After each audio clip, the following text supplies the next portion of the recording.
Kuri uyu wa gatandatu ntwarante umwaka wa 2022 ishirahamwe ry'umupira w'amaguru w'abana bakiri bato aho bita minime n'abakade ryo mu Buyenzi ryari riramutse risozera inkino mu baminime abo n'abana badashikana imyaka 12 urukino rwa nyuma ari finale rwahuje umugwi wa Rafina wirahiye Barcelone ibitsindo 2-1.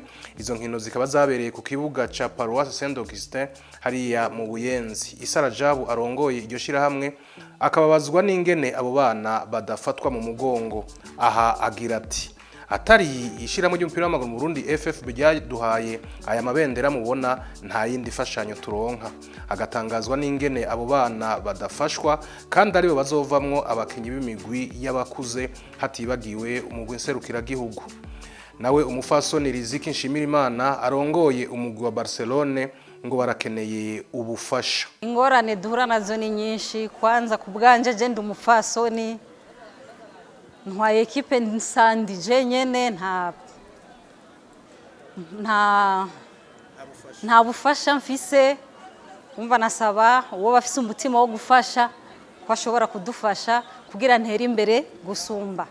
Ko mfise bato mfise n'abakuze na 4e division. Ndakubita inzu bifunsi nkakora uko nshoboye nkemera nkarara ubusame mbone ko abana bakinya umupira.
Mu bijanye no kwinonora imitsi ku munsi wa gatandatu nyene ishirahamwe CENO riri kumwe n'abarongoye amashirahamwe y'inkino mu Burundi bariko bariga amategeko agenga abakinyi harimwo n'ibijanye na transfer zabo. Umunyamabanga wa CENO aranamenyesha ingorane zahahora. Twariko twiga ibintu bibiri. Ikintu ca mbere nikijanye amategeko araba ingene abakinyi babayeho mu mashirahamwe ari mu club ari mu federation mugabo hagacaba nibi tuvuga ngo vya transfer no kuvuga ingene bazova mu mugwi baja mu wundi cyangwa bava mu gihugu baja mu kindi. Ngorane zari zihari kuko nk'abakinyi muhora mubona ugasanga ama club ariko arapfa abakinyi hanyuma ugasanga hari bamwe batamenya iyo bitura, ugasanga hari abagiye mu butungane, cyane cyane ibibazo bya siporo ko byari bikwiye gutorerwa inyishu muri siporo nyene. Hanyuma rero agacaba ikindi kibabaje kudaha agaciro abakinyi b'abarundi. Ndayishimiye Eric arongoye ishirahamwe ry'urukino rwa boxe mu Burundi ati aya mategeko azogirira akamaro abakinyi mugabo kandi yongera agirira akamaro abamenyereza. Iki gikorwa kije hageze twashaka gufata mbere n'aka kanya kugira dushimire Comité National Olympique kuko hari ibintu utwara ishirahamwe nk'iri ashobora kwiyumvira mugabo adafise ikintu cyanditse kugira gikorere ko sanga bigoye. Ubu rero Comité National Olympique hejeje kuduha ikintu inshingiro tuzokorera ko kugira dushobore kuraba urwego gwerekeye umukinyi nahavuye nibizokurikira.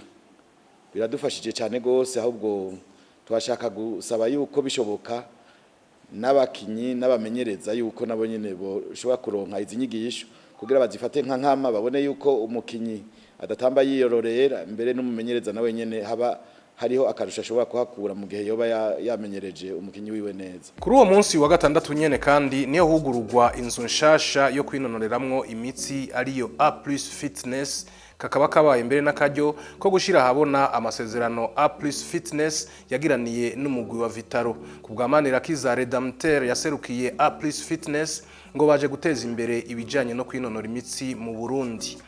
A+ Fitness Center ni fitness nshasha. Ego rero twiyumviriye dutangurane n'abasanzwe bari mu by'ubunonotsi. Hanyuma twiyumviriye Vitalo do please kuko dusanzwe twifise ko amakuru meza umva mu buzima bwa buri munsi yose bivanye n'abayiserukiye eka mbere n'abajwere. Hanyuma si Vitalo gusa mwavunitse ngo twariyumviriye n'abandi banonotsi yindi migwi eka mbere n'abandi tuzobandanya tubakira. Rero objectif nyamukuru za A+ Fitness Center no kubandanya dukorana. Objectif nyamukuru yo guteza imbere ibijanye n'ubunonotsi mu Burundi. Nawe mukuru arinda Evariste icegera c'urongoye umugwi wa Vitaro arashima ayo masezerano akongera akavuga ko ushaka kumenyekana utokwibagira umugwi wa Vitaro kuko ngo n'umugwi ufise kahise gakomeye cyane. Ukeneye yuko haba visibility ucije mu ibintu by'inkino niho ugenda utiyumviriye Vitaro. Vitaro ni equipe ifise kahise keza. Nuvuga ati c'est une équipe légendaire muri iki gihugu cacu.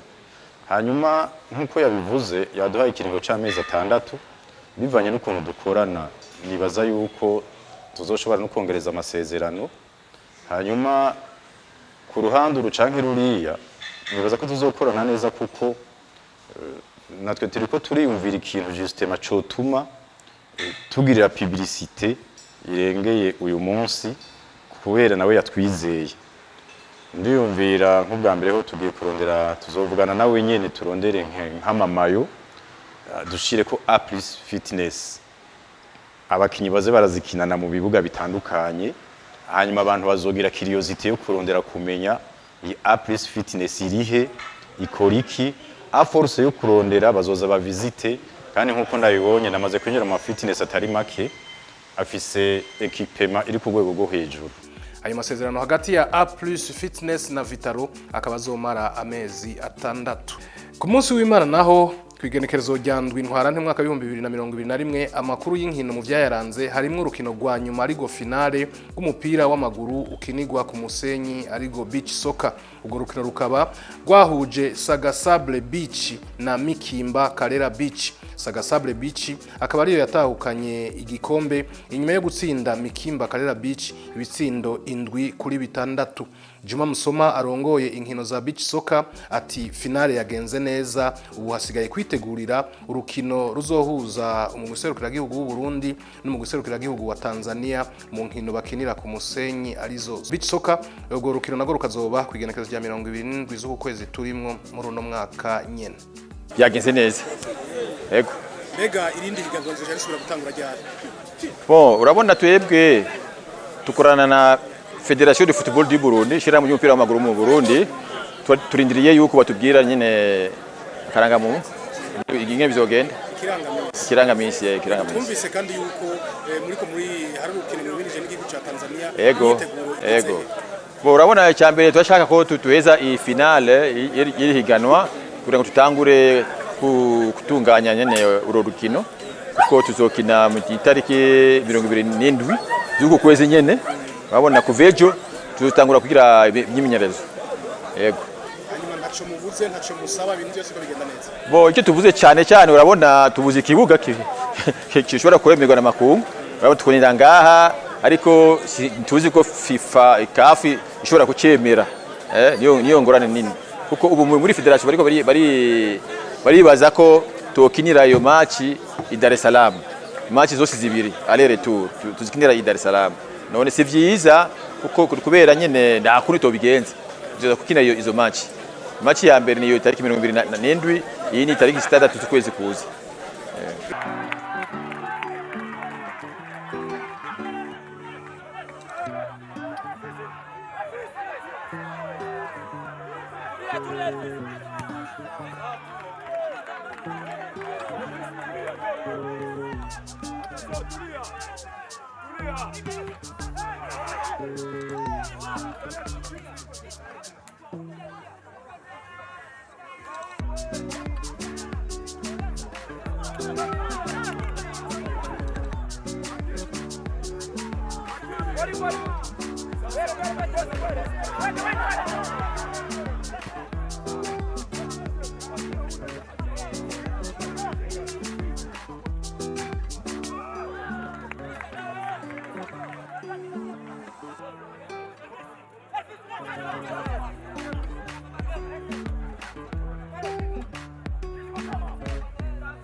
Urabona gusa hagati n'umunyegori icyakoze mu kirundi bacita uranyumva bacita guca mu ryahumye hasi abaciyemo byiza by'abantu byo gukubita amagendera ikirundi waravyize wewe bose cyane tubwire urumva ivyo ari mu gice hari igice cyitwa indimburo n'igice cyitwa amayagwa rero byari mu mayagwa mu migenzo y'abakera ikindi rero yari inyama nabo ariho mumubona neza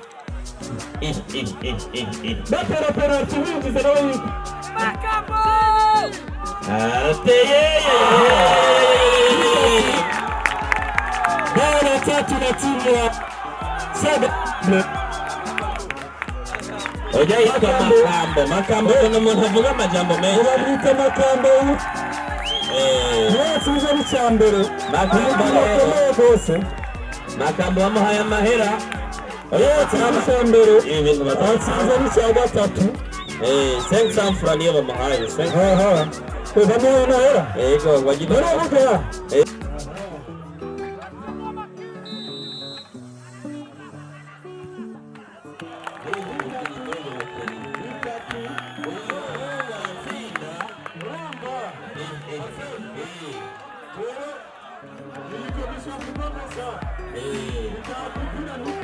Hey.